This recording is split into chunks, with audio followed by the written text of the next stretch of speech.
bom. Então, gente, boa tarde, boa noite, boa madrugada ou boa manhã para você que está aí no seu confinamento diário, isolado. Eu sou o Daniel Furtado, aqui é o UX Now. Hoje eu vou conversar aqui com o Alan. Eu nunca sei para que lado que eu tenho que olhar, porque cada hora mostra para um lado aqui. Vou conversar com o Alan.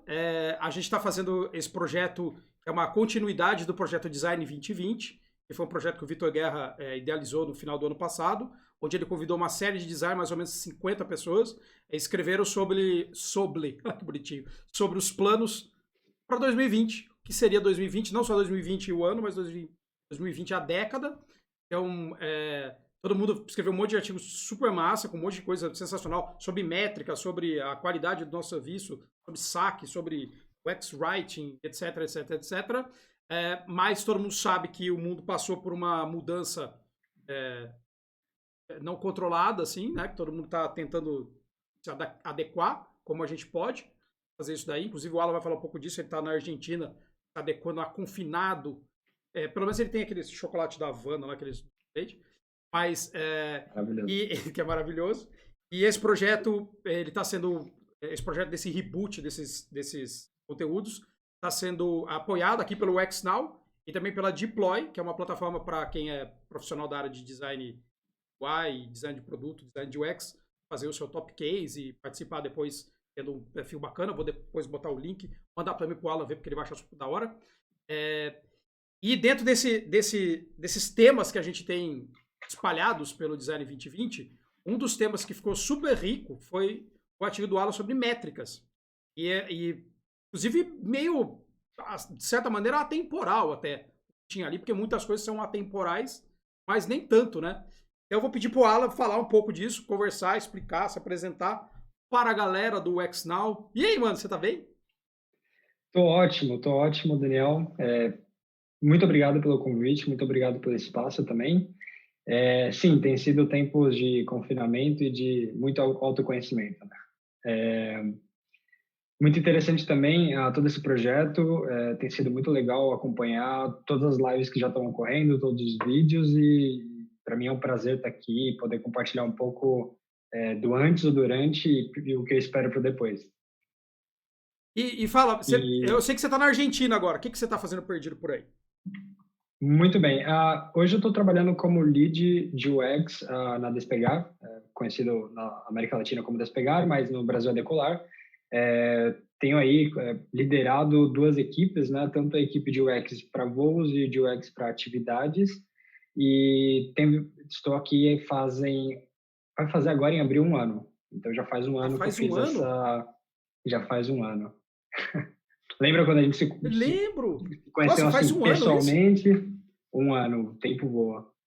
Então, um ano de aprendizado, um ano de entender um pouco mais como a América Latina funciona, de expandir um pouco mais essa visão. E aí, para comentar um pouco também, né, do que eu tenho feito, assim, eu tenho mais de 9 anos de experiência na área digital, com coisas digitais, digamos.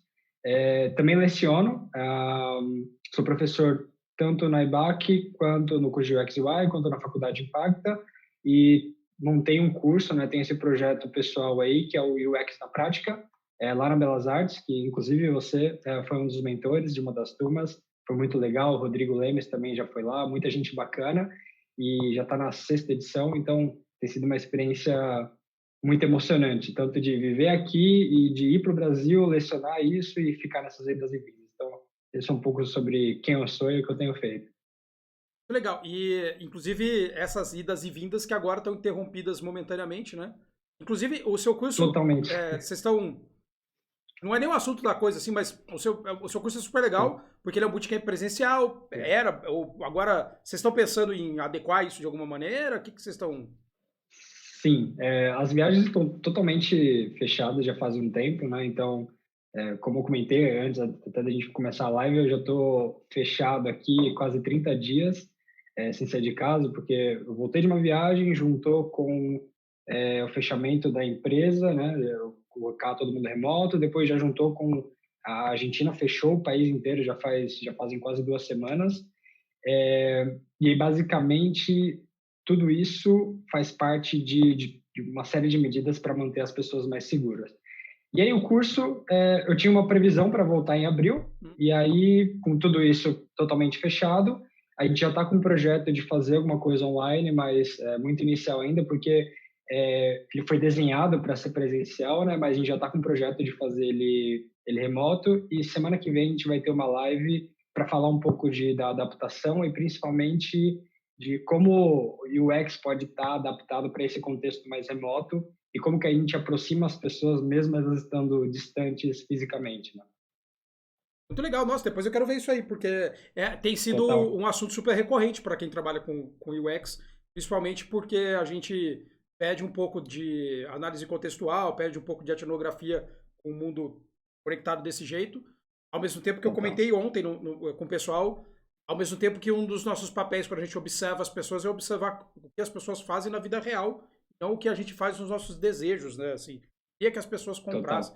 E na vida real, agora as pessoas também estão confinadas, então também faz parte do nosso estudo estudar essa nova coisa.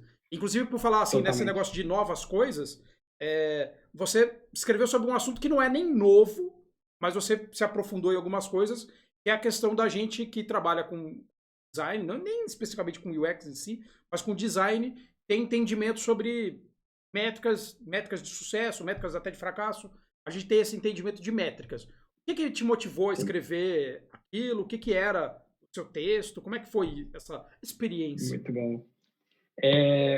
Ano passado, eu fui convidado pelo Vitor Guerra a escrever algo sobre tendências para 2020, sobre expectativas, sobre ansiedade, sobre o que eu esperava para esse ano. E uma das coisas que eu sempre notei é que existe um gap em termos de skill em análise métrica e entender como fazer uma boa análise métrica para os designers e para os UXers, assim, né, de maneira geral. E por que isso? E eu comecei naquele processo de auto-reflexão, tipo, por quê? Por que isso acontece? Isso acontece porque basicamente a gente se forma fugindo de coisas exatas, né? Geralmente quem vai para uma carreira mais artística, entre aspas, no começo ali, quando vai escolher a faculdade, nunca foi bem ou não, geralmente não tem muita afinidade com matérias de exatas ou não gosta muito de matemática e aí começa a trabalhar com design, começa toda a teoria da cor, tipografia e aí de repente começa a trabalhar com projetos digitais e bum, esbarra com A métricas. matemática que a pessoa estava fugindo, né? Totalmente. Então é aquela velha história do tipo, nossa, nunca vou precisar disso. E aí quando começa a fazer análises métricas básicas, opa, talvez aquela equação ou aquele básico ela seja necessário agora. É, e, e o que é interessante, minha postura, foi mostrar que, olha, isso não é nenhum bicho de sete cabeças, não é nenhum monstro que você não possa aprender. Eu acho que ser UX designer é você ser flexível e ter equilíbrio, principalmente em relação a essa mentalidade de aprendizado. Então, você está disposto a aprender a todo tempo e são coisas que eu diria que num 80-20, se você aprendendo 20% de uma boa análise, você já consegue resolver 80% dos problemas. Então, foi isso que me motivou do tipo, olha, e se eu conseguisse entregar um pouco do toolkit básico para as pessoas entenderem, olha, como começar e como entender qual é a essência de uma boa análise métrica. E aí Essa foi a grande questão que me motivou. você, quando você fez isso, você também, você atua fazendo isso no seu trabalho. O seu trabalho também exige que você faça isso, né? Não é só artístico, né? É o que você falou. A gente fica com essa, às vezes, uma Totalmente. ilusão. E, inclusive, isso causa frustrações. E não é nem só do design. Eu me lembro que essa frustração acontecia muito com gente que falava assim: não, eu só quero ser criativo. Eu vou fazer publicidade e propaganda. Aí caía lá numa matéria de estatística no marketing e falava: nossa, eu quero morrer. Se eu fosse fazer isso, eu tinha ido estudar estatística ou física, ou sei lá. Pois é. Então, Pois é. é comum. A gente depende também da matemática para um monte de coisa, né? Não se pode negar a matemática. Então, assim, Totalmente. os designers também não podem negar a matemática, né? Total, eu acredito muito numa vertente que, para mim, você mede um bom trabalho de um UX por escala e valor. Escala é quantas pessoas você vai atingir com isso e valor é o quanto que você entrega de valor para essas Legal. pessoas. E se você não medir isso, você não tem ideia nem da escala nem do valor do que você está fazendo. Então, por isso que métricas acaba sendo essa dualidade entre algo básico, que é realmente necessário, que aparenta ser difícil e que é realmente importante. E tem umas siglas complicadas, né? Que às vezes a gente não aprendeu. Porque assim, a gente, de repente, um designer aprendeu o que é RGB, CMYK, mas não aprendeu o que é OKR, ou QPI, ou sei lá o que, né? Então ele fala, nossa, eu não sei nem Pois falar é, isso aí, né? Então essas coisas são às vezes novidades para as pessoas, total. parece uma coisa muito de empresa, né? Elas, tipo, isso aí assim, eu sei que aquela pessoa que trabalha com vendas na empresa fala de KPI, mas eu como designer agora, KPIs de negócio, KPIs é isso, né? Então você tem bastante Pois desse, é. desse assunto no teu artigo, né? Total. E eu até, assim, uma parte da introdução e o que eu tento fazer, né, o que eu busco fazer no artigo é justamente mostrar que, olha, vamos separar um pouco o que é a sopa de letrinhas e o que é esse beabá mais básico e business que a gente quer encher a boca para falar e vender, e vamos voltar para o que é essencial, que é entender como se faz uma boa análise métrica, que é desde fazer uma boa pergunta até apresentar esse resultado que você está desenvolvendo e está trabalhando. Então, um pouco dessa postura de também entender, olha, você também não vai precisar saber tudo, uma das coisas que eu cito é que, olha, você vai precisar de outros profissionais e é super importante construir alianças para melhorar a sua análise e até que você consiga aprender mais rápido, né? Inclusive, eu me lembro que eu assisti uma palestra da Viviane, foi acho que no Willa, acho que você estava lá também, e ela estava falando que passou a ser o melhor amigo dela, o cientista de dado, né? Era o melhor amigo dela.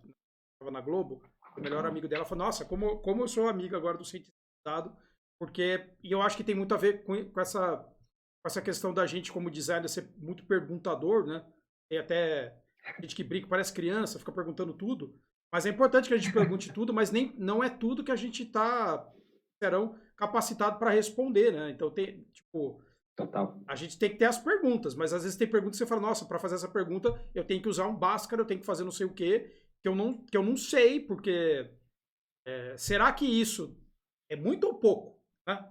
É uma coisa tipo, a gente sempre, eu sempre escuto assim no meu trabalho, o cliente contratar porque ele fala assim, preciso melhorar meu site porque eu estou vendendo pouco. Você, como comprova isso para mim que você está vendendo pouco? Você está falando que está Total. vendendo pouco. Vendendo pouco é comparado com sazonalidade do seu próprio negócio, comparado com o seu desejo de vender, comparado com quanto o seu concorrente vende, comparado com o que você vende na sua loja física. O que é vender pouco? Né? E Total. são coisas que têm Total. a ver com essa são métrica. Esse é um ótimo exemplo, né, de uma pergunta mal desenvolvida, digamos assim, para quando a gente está com a postura de análise de dados, né? Porque ela é muito abrangente, é do tipo, estou vendendo pouco, eu quero que vender mais. E como designer, a gente passa um certo período do tempo sendo bombardeado por perguntas assim, que são extremamente abrangentes, do tipo, eu preciso melhorar a experiência desse site ou eu preciso vender mais. Tipo, ok, isso é muito abrangente. E quando a gente está falando, voltando lá para o tema de escala e valor, basicamente você ser efetivo é você recortar bem os problemas que você vai atacar e desenvolver boas soluções efetivas para isso. E saber onde focar depende de métricas. A gente não tem recurso infinito para fazer nada, né? Então, às vezes as pessoas têm a inocência de achar que você pode sair executando todas as coisas. Você tem a ideia de executar, né? Nem todas as coisas Exatamente. trazem o impacto que você precisa que elas tragam, né? Você falou dessa questão do valor, né? Então você tem que imaginar o que é que eu posso fazer que traz o maior valor. E já é também uma pergunta complexa, porque qual o valor? Então, o valor do agora, o valor do médio prazo, o valor de segurar um concorrente é trazer valor também para a empresa. Então, você, né, Total. satisfazer o usuário é um valor, assim como tornar o Total. produto mais barato é outro valor. Diminuir a quantidade de gente Exatamente. que liga no saque é outro valor. São E vários aí, valores, né? exatamente. E aí esse é um ponto bem interessante porque entra até para a estipulação do que é valor, entender que por mais que você esteja falando de métricas, de questões quantitativas, a parte qualitativa é super importante também. Porque ela vai te explicar o porquê, né? O porquê dessas coisas estarem acontecendo ou vão te trazer fenômenos que vão te ajudar a entender um pouco mais desse ciclo, do tipo, e aí de novo melhorando a pergunta, do tipo, quero vender mais, ok, mas para quem, como que a gente pode ser mais efetivo com isso, como que a gente otimiza os recursos que a gente tem, e principalmente para quem, por que isso é importante e tem valor para as pessoas. Isso é muito doido. Eu sou sou dessas pessoas viciadas em programa de. Esse programa do Discovery Home and Health. Eu adoro esses. Tem um programa lá que é uma batalha do do it yourself. Eles pegam duas ou três pessoas, duas pessoas, eles vão numa feira de quinquilharia, eles têm que comprar as quinquilharias, reformar a quinquilharia e vender a quinquilharia, e depois eles medem quem teve mais lucro vendendo a quinquilharia. Genial. E é muito legal. E aí eles têm duas Genial. abordagens de fazer isso. Uma abordagem é a pessoa que já vê uma coisa, ela fala: aqui eu acho que pode virar um abajur maneiro, que eu vou vender por 250, mas ele custa 50. Aí, beleza. Outros vão lá e falam assim: não, o que é a coisa mais barata que eu posso comprar? Porque por quanto eu vender, eu vou ter muito lucro, porque eu comprei por $2 e vendi por 150. Como é, depois a matemática é quanto deu de lucro. Então é engraçado você ver as pessoas tentando fazer essas duas coisas. E normalmente, nesse programa especificamente, eles descartam a manufatura, porque a manufatura, que é a engenharia, gente, ela tá grátis, porque o programa dá. Então quando a pessoa fala assim, eu quero pegar essa caixa aqui, essa caveira de alce, transformar num quadro, ele vai ter um monte de trabalho para fazer aquilo, mas o trabalho eles simplesmente não medem. Então, eles não medem. Então, eles não sabem qual é o lucro, porque, na verdade, eu não sei quanto de trabalho eu tive para construir. Então, é mó fake. Fica fácil. E é muito doido isso, porque a gente tem que medir isso também, né? Porque o custo de implementar as ideias, você não pode simplesmente achar que não tem custo, porque tem. Tem custo de distribuir, tem custo de um monte de coisa. Então, a ideia pode ser maravilhosa, ela pode ter muito valor para as pessoas, mas se ela for inviável, infelizmente não vai funcionar. Nossa, e tem muitos, né? E eu vi no seu artigo que você fala, inclusive, assim, de frameworks tradicionais ou disso. Então você fala, por exemplo, do Heart, você tem algumas coisas. Aliás, gente, depois leia o artigo. Eu vou deixar o link do artigo, porque o artigo, independente de ter mudado o mundo ou qualquer coisa assim, o artigo é muito rico, porque ele tem, assim, uma visão muito clara do que são essas coisas, o que a gente tem que observar, e nada, assim, doido, não tá lá pedindo pra você fazer uma equação de segundo grau nem nada. Então ele vai dizer o que as coisas são para aumentar a nossa repertório para conversar com as pessoas, inclusive de negócio, sobre isso.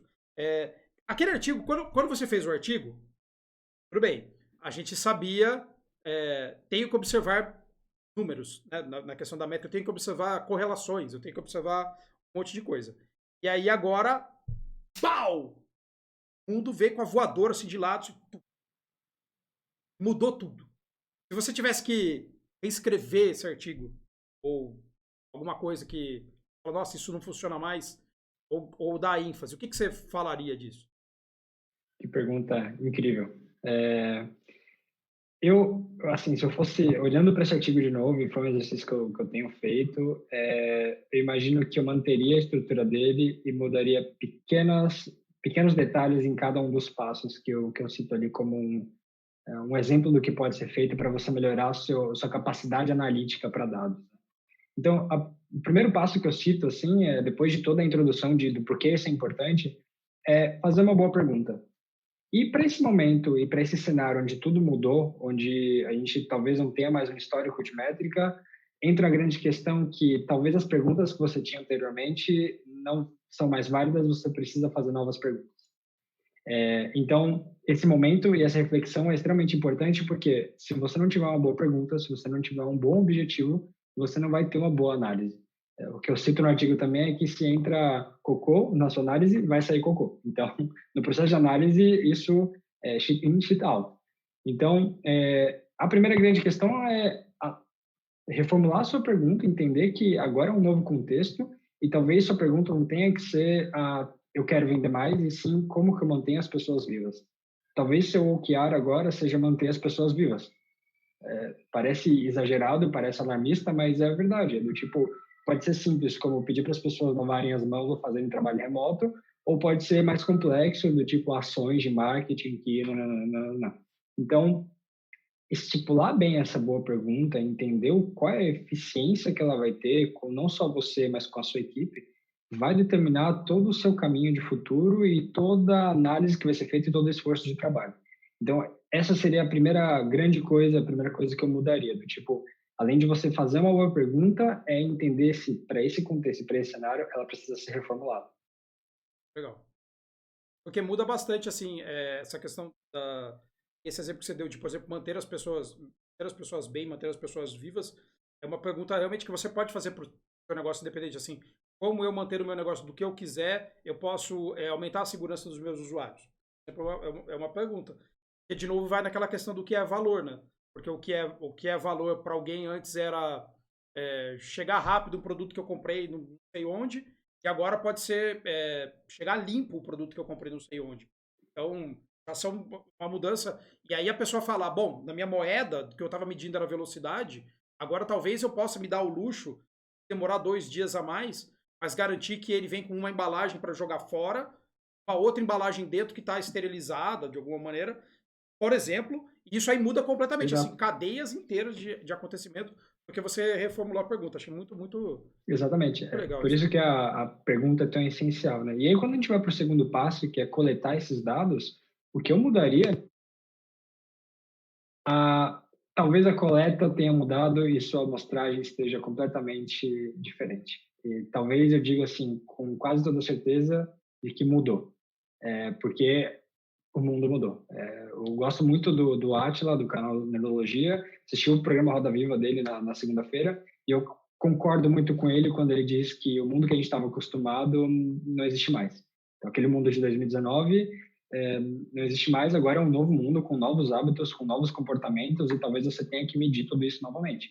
Então, o segundo passo, que é essencial para depois que você fez uma boa pergunta, é entender que talvez você tenha que ter uma paciência a mais de entender que agora você tem novos comportamentos e você vai precisar de um tempo de amostragem, de coletar esses dados para entender e estabelecer comparações e tirar conclusões. Então, eu diria que existe aí um mundo antes do corona e depois do corona. Principalmente quando a gente está falando de métricas, do tipo, é notável, a gente pega qualquer gráfico de qualquer coisa, ou ele caiu abruptamente ou ele cresceu abruptamente. E a gente está falando tanto de economia quanto de acessos ao seu site, de compras, de tudo. Existem então, a sua parte de coleta vai estar totalmente afetada por essa troca grande de comportamento. Eu vi hoje, alguém mandou um GIF que era um gráfico de desemprego nos Estados Unidos, e o gráfico era assim, né? Isso daí você fala, nossa, desvirtuou tudo que eu tinha. Agora o negócio está inteiro, assim, eu tenho que lidar com. E tá muito cedo para você também saber qual o impacto disso, assim, porque qualquer, sei lá, matriz de tendência que você pudesse fazer, qualquer gráfico de tendência que pudesse fazer, a gente fica. Era só acompanhar nos lugares, assim, a gente falar assim, a gente está num pico de contaminação. Aí amanhã a gente está num pico de contaminação, a gente está num pico, a gente não sabe qual é o pico, porque a gente não chegou no pico. Para saber se a gente já desceu do pico. Você fica assim, pô, é horrível, né? Assim, tipo, fica. De novo, eu acho que essa questão de você pensar em como o seu produto melhora essa insegurança dos outros é uma coisa. Algumas empresas estão guinando totalmente o produto para outra coisa. Eu vi, alguém me mandou o link daquele que era uma carteira chamada Dobra. Eles vendiam uma carteira assim, de papel, sei lá, e agora é um site de conteúdo, de curso. Você fica, uou, era uma carteira, agora é um site de conteúdo. Tipo, você não. Exato. Ué, sei? Exato, acho que isso é uma coisa que eu adicionaria no artigo, que eu colocaria assim, ele tem 5 bolinhas, né, que mostram cada uma das etapas. Pergunte, colete, revisa, analise e comunique. Eu colocaria talvez um travessão ali embaixo, que é do tipo, seja flexível e adaptável. Porque você vai precisar ser e você vai ter que responder muito rápido a todas essas mudanças. Esse exemplo que vocês estão é muito bom. Essa coisa de você ter que ficar sendo rápido e observar também muda um pouco a forma da gente trabalhar, né? Porque a gente tem que ser mais lean no que a gente pode. Como é que eu vou. Eu não posso falar assim, antigamente. Agora vai ser tudo antigamente. Antigamente eu podia ficar 2 semanas pesquisando alguma coisa para saber. Agora não, porque a volatilidade é muito maior. Então agora você fala, não, eu vou ter que fazer, acredito, né? Métricas de coisas menores, mas com mais frequência, do que aquela métrica grande com.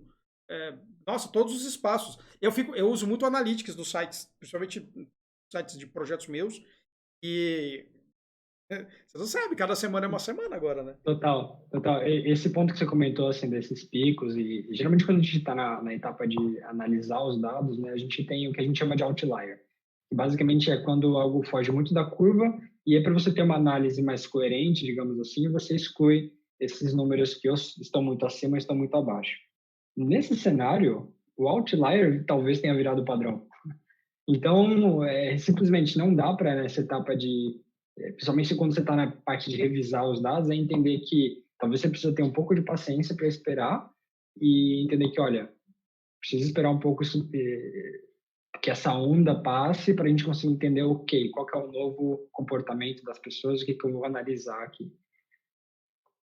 E é bem interessante esse ponto que você falou sobre a flexibilidade, porque talvez você tenha que ser flexível também nos seus métodos, né? Do tipo, olha, ok, então eu não vou conseguir ter uma análise métrica pelo Analytics. Ok, então você consegue estabelecer métricas de UX?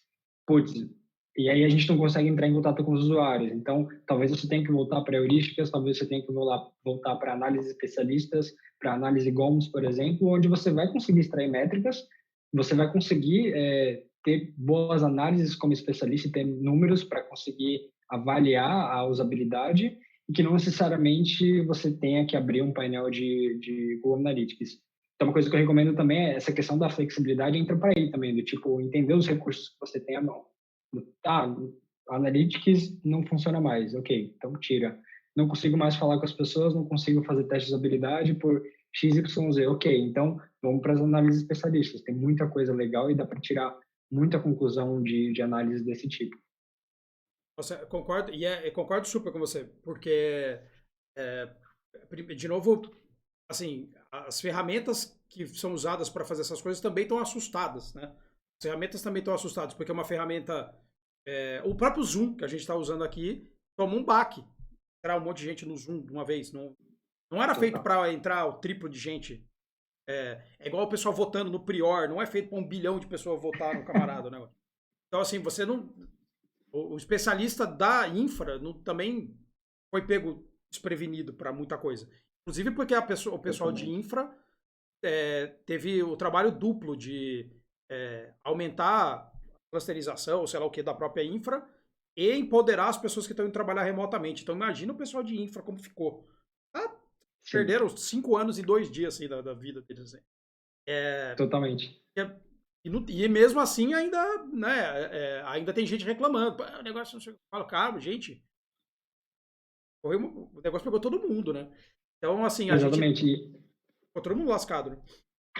E aí eu acho que isso entra bastante na parte quase final ali do seu processo de análise, que é justamente como fazer essa análise e como que aí você precisa voltar lá para a pergunta que foi feita e começar a entender o que foi captado. Do tipo, putz, será que eu posso confiar nesse dado aqui que eu estou analisando? Do tipo, será que o pessoal da infra explodido de chamado, conseguiu me tratar bem esse dado e conseguiu trazer isso aqui de uma forma boa para mim?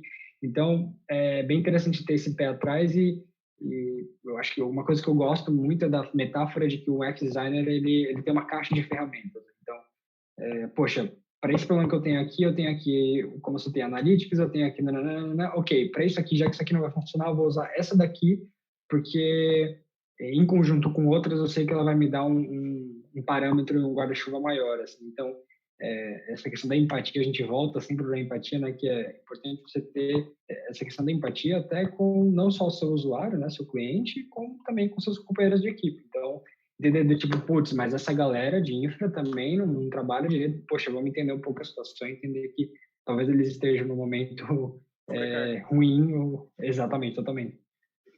Essa questão da sobrecarga e para as pessoas também. Então, é um momento realmente que a empatia tem que falar super alto, porque todas as pessoas, por mais que elas não queiram admitir ou não admitam, estão passando por um estresse muito grande, todas. Então, as pessoas que são os seus consumidores, que são os seus usuários, também estão passando por um estresse generalizado e ainda no começo de um estresse que pode se tornar maior. Então, assim, você ter realmente paciência com todo mundo, tornar mais fluido as coisas, tirar o máximo de barreira que você puder das coisas para tentar deixar as pessoas, sabe, não ficar agora não é o momento de você ficar ligando, vendendo coisa na casa dos outros, por exemplo.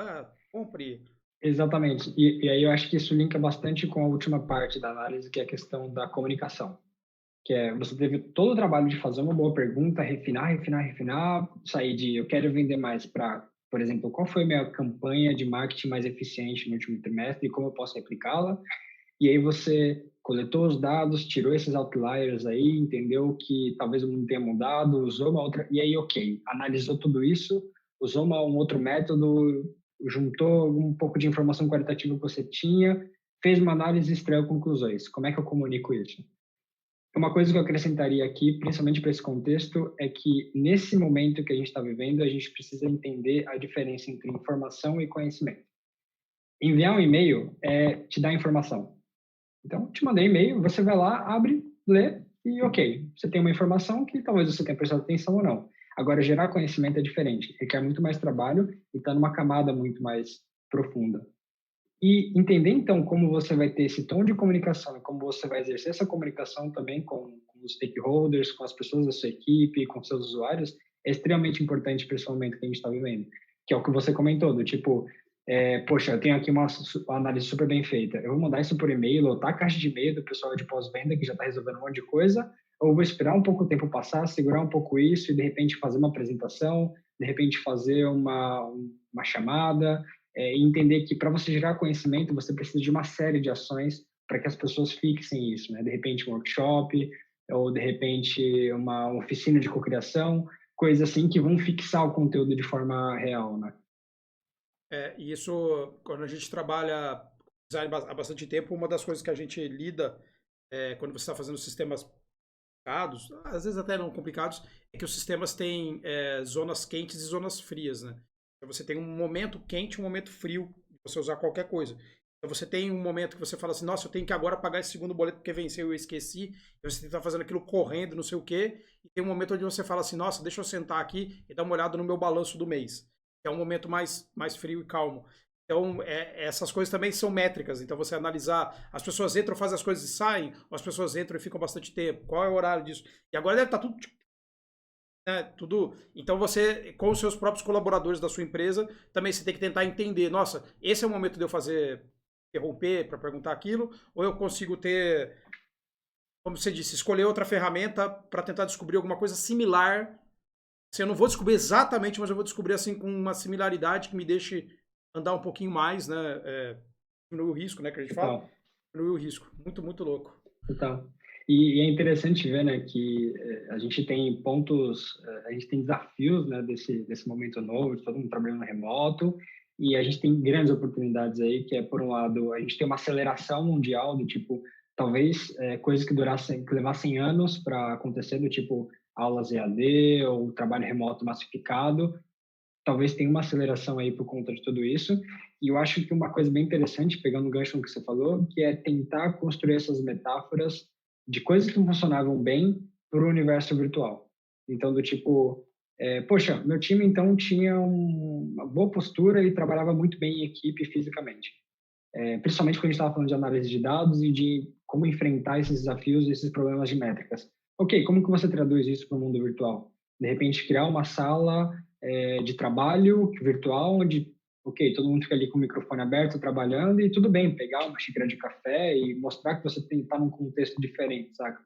Talvez eu acho que isso ajude a romper um pouco essas barreiras e é um lance um pouco do meio cheio, meio vazio, né? Por outro lado, a gente sempre ficava falando, putz, não tenho tempo para mim, não tenho tempo para fazer as coisas que eu quero, e olha aí, talvez você tenha ganho 2 horas por dia, 10 horas semanais aí para você fazer o que você quiser para você mesmo, sabe? Então, talvez estudar métricas entre aí nessas horas nossa, vagas. com certeza. E isso também estudar, né, também ajuda no seu próprio currículo. Então, é uma coisa interessante para ser estudada e que mostra que você também tem esse entendimento também de né, modelos de negócio, como é que o negócio funciona. Achei genial. E eu acho que essa coisa da oportunidade que tem do meio cheio, meio vazio, é uma coisa que a gente tem que pensar muito. Porque realmente, você falou uma coisa que é essa catalisarem aquilo, alguém falar assim, nossa, nós vamos aumentar muito a velocidade da transformação digital de uma empresa, mesmo que aos trancos e barrancos, às vezes, Mas é uma coisa que aconteceu. Então tem momentos que as coisas simplesmente vão acontecer por força maior, por motivos de força maior. Agora todos são online. Falar que legal. A gente que já era online, porque a gente já era online, a gente tem agora a chance de ser protagonista também dessas coisas. Então a gente tem um protagonismo nisso que outras profissões não têm ou não estão acostumadas. Ou às vezes você tem um escritório de advogados, tinham 40 pessoas e era um técnico de TI que cuidava das 40 pessoas. Agora aquele um técnico de TI não vai dar conta das 40 pessoas, porque as 40 pessoas vão ter que ser seu próprio técnico de TI, por exemplo. E é um negócio que é o momento da gente aprender também a ver o lado positivo disso, de falar, bom, não é aquela brincadeira que todo mundo está falando, todo mundo virou especialista em remoto da noite pro dia. Não é isso. Especialista em remoto da noite pro dia não é isso. Mas a gente tá mais à frente do que outros. A gente sempre fala, bom, deixa eu ver como que eu posso ajudar isso também. Adorei, cara. Adorei. Tem algum outro recado final que você queira dar para as pessoas, assim, fora lavem as mãos e fiquem em casa? Sim, eu acho que voltando para esse tema de análise métrica, eu colocaria assim, empacotando tudo que não tenha medo de abraçar esse universo, de entender um pouco mais. Eu acho que é super interessante você ter essa mentalidade de aprendizado, de você querer aprender um pouco mais, de querer entender. Segundo que é tentar ter uma postura de fazer boas perguntas. Isso vale não só para métricas, mas para qualquer processo de um projeto de usabilidade, e que entender bem essa diferença entre o que é informação e o que é conhecimento, saca? Do tipo, mandar um e-mail, fazer um vídeo chamado, talvez você esteja na camada de informação. E essa informação vai estar competindo com uma porrada de outras informações, do tipo, a pessoa vai estar lá no universo online falando sobre métricas de UX com a pessoa, e ela vai estar lá com 20 abas abertas, com o seriado rodando ao fundo. Então, entender que ferramental pode ser usado para puxar essa pessoa e levar ela para a camada do conhecimento seja super importante, não só para você apresentar uma análise métrica que você tenha feito, até para mostrar e apresentar o seu trabalho como UXer. Então, eu ressaltaria esses pontos aí para dar esse recado final. E lavem as mãos. E lavem as mãos. Álcool gel. Cara, brigadíssimo. Obrigado mesmo. Acho que, de novo, gente, leia o artigo dele, porque o artigo dele é muito legal, vai dar uma visão geral muito boa. Fica de olho também, segue depois o Alan lá no LinkedIn, para ficar de olho quando voltar as turmas do workshop de mão na massa total dele, que é muito legal. E eu já falei isso numa outra vez, já falei lá no LinkedIn também um monte de vezes. Fui participar lá como mentor e eu vi apresentações maravilhosas das pessoas. Eu fiquei assim chocado de falar assim, gente, como que consegue fazer as pessoas fazerem coisas tão legais tão rápido? Então, achei muito legal. Chicotado. Comando e controle. Vamos lá, total. Então, achei isso muito legal. E a gente já combinou, eu e ele, que a gente vai fazer um vídeo falando como você extrai melhor conhecimento desse tipo de coisa, de bootcamps, cursos online, livros, etc. Porque a gente já tinha falado que às vezes as pessoas têm uma confusão sobre como vão usar aquele conhecimento, né? Ou transformar aquela informação em conhecimento, que foi o que você falou. Então a gente já tinha combinado, vou encher o saco dele aí depois pra gente gravar isso daí logo em seguida. A gente pode até só trocar de camiseta e gravar hoje pra fazer de conta, não é mentira. Vai embora. Por mim? Né? Eu tenho muito tempo aqui em casa. Tô tranquilo. É isso, porque o ioiô já até gastou. Nossa, tá assim, né? Cara, brigadíssimo. Gente, curte o vídeo depois, compartilha aí com o pessoal, manda um salve depois pro Alan, manda lá, pede pra ele alfajor quando ele vier. Eu não sei como falar alfajor aí na Argentina. Não é alfajor, né? Alfajor. Alfajor. Vou pedir esses alfajor. Pode deixar que quando passar a crise, quando passar tudo isso, eu levo uma caixona pra... Eu quero esses doces de leite aí, porque isso aí é vida. Obrigado, gente. Depois clica, compartilha, faz aqueles paranauê de YouTube. É isso. Tchau.